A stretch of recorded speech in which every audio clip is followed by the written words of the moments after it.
I've done 23 years, 9 months in jail. I've done 10.5 years in H Division. I've been stabbed 13 times in 7 different episodes.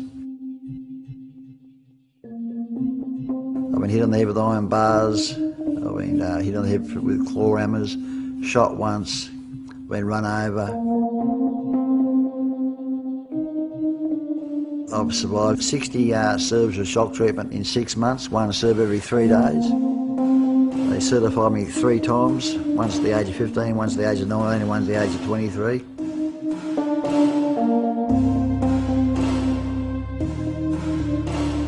I've been bloody well bashed and belted from one end of the street to the other. I've had everyone done to me.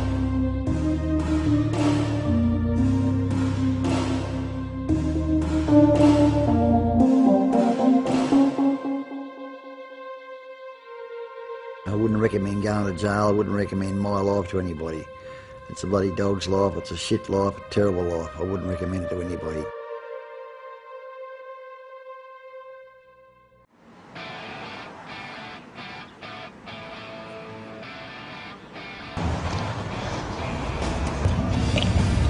Security. Alright, how are you? My name's Chopper Reed. Yeah, mate. Any chance of letting us in for a bit of a walk around? I've got a camera crew with me. Yeah, I'll come out and see you in a second, mate. Okay, bye.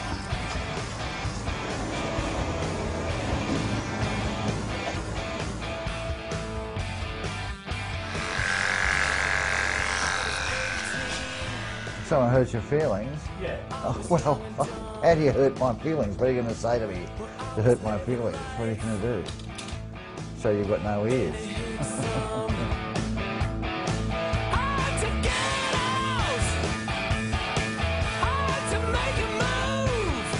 I didn't whack me with a garden spade, would have taken the whole head off. Bang! Lifted the skull up so you see the brain. And I'm like, whack! Straight through the fucking kneecap. And he's gone fly, he's come fucking toppling over. Fucking whop! Straight through the fucking head. Slicing straight through the fucking head. Whack! Dead as a door. Violence? What do you mean?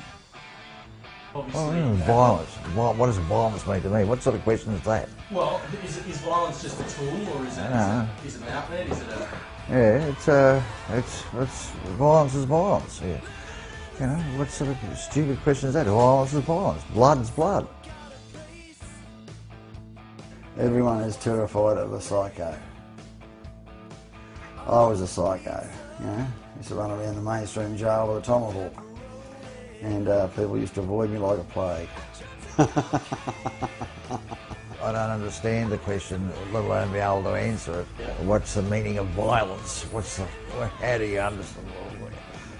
Describe violence? Ridiculous. Yeah, and it slides up.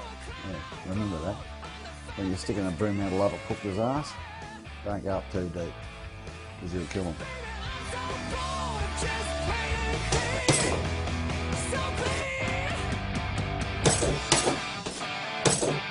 And you've got these mice, people that would never have survived the criminal world years ago, becoming drug kingpins. I mean, how would Carl Williams become a drug kingpin in the 70s? You're supposed to be able to fight for a start. How would Carl Williams be back in the 70s when you had to rely on how physically hard you were to get there? He would never have survived. Benji Benjamin would never have survived in the 70s. He would have just got bashed to the bloody ground.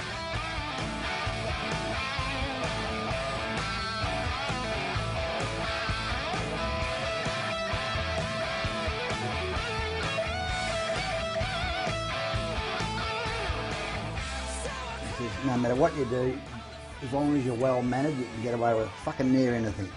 As long as you're well mannered. I always say please, thank you, and excuse me. And I always say please. I always taught little Roy and Charlie to say please and thank you. You know, excuse me, may I have that bottle? Thank you very much. I'm very sorry, I'm going to have to hit you on the head with it now. Thank you very much. Bang, whack, bang. Excuse me, did that hurt? I'm terribly sorry. Would you like to sit down? Oh, you've got a bit of blood on you. I can see that. Yeah, as long as you're polite and courteous, you can get away with virtually anything.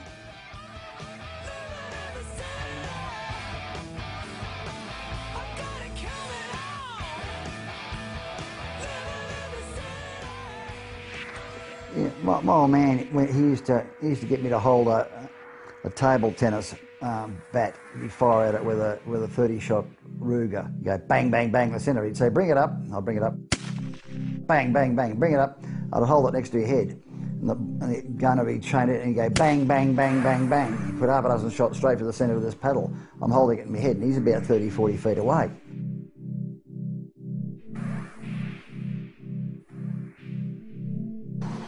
Yes, I just liked it. It's a good feeling, you know, to shoot someone. It's a good feeling. It's a really good feeling. Ever shot anything?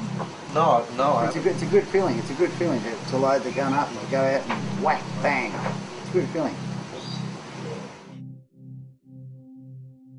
This bloke just done 17 years jail for the sexual rape, mutilation and murder of a 7-year-old boy.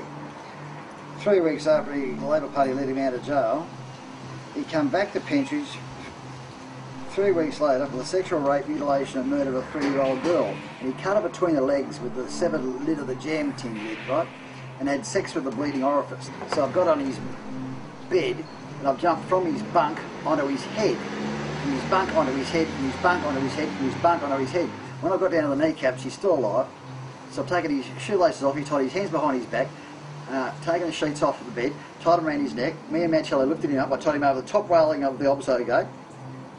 Dropped him down, his feet were about 7 inches off the ground, and as I've got down, left him there, as I've got down to the old hospital, I said to Charlie, I don't think I should tie his hands behind his back, Charlie. And Charlie said, why not?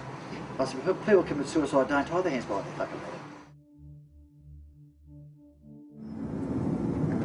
back. Can you think of anyone in your life that you feel like you understand? Do I understand them? Yeah. It's a very arrogant thing to say that you understand somebody. It's a height of arrogance to assume that you can understand somebody. I don't think I've ever understood anyone.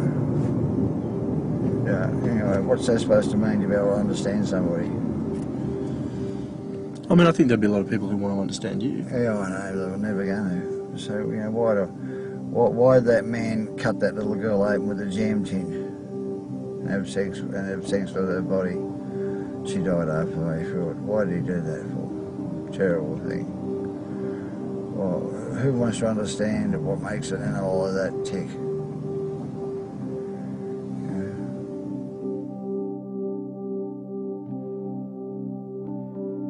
I didn't know what love was until I held my first son in my hands, my arms, Charlie, after he got born.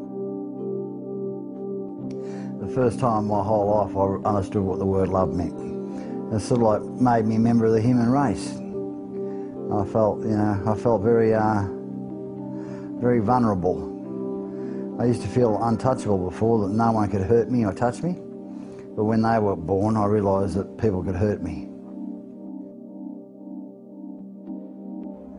The light in my life is my sons, Charlie and Roy. I don't wish immortality on them. I don't want them to become famous, because my sons they're already paying a price. So they'll pay a price for having a well-known father. Charlie's already suffering already at school. He's got to bash up all the school bullies that are picking on him. I just want them to remember me with some sort of fondness. I don't want them to remember me with hate.